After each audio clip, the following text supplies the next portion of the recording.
भाषा। नीचे बने चित्रों को देखिए।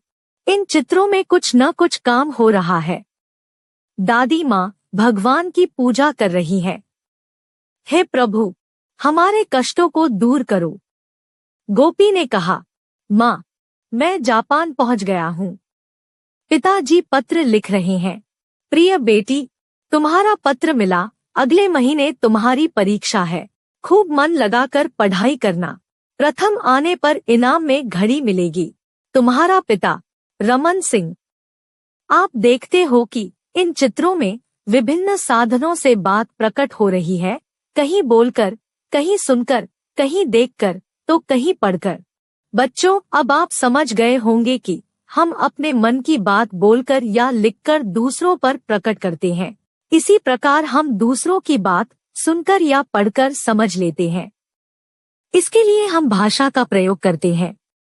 इस प्रकार कहा जा सकता है, भाषा वह साधन है जिसके द्वारा मनुष्य बोलकर या लिखकर अपने मन के विचारों का आदान प्रदान करता है।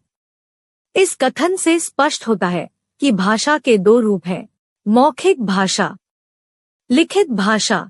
भाषा का मूल रूप मौखिक ही है। लिखने की कला बाद में विकसित हुई। लिखित रूप में किसी बात को सुरक्षित रखा जा सकता है।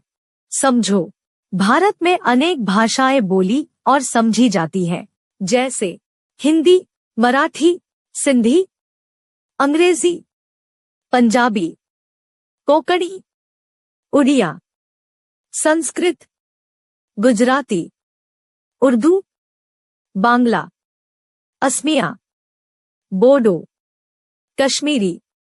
दक्षिण भारत की भाषाएं तमिल, तेलुगु, कन्नड़, मलयालम। भारत की राष्ट्रभाषा हिंदी है। हिंदी को देवनागरी लिपि में लिखा जाता है। सरकारी कामकाज में हिंदी और अंग्रेजी भाषाओं का प्रयोग किया जाता है। हमने पढ़ा और समझा।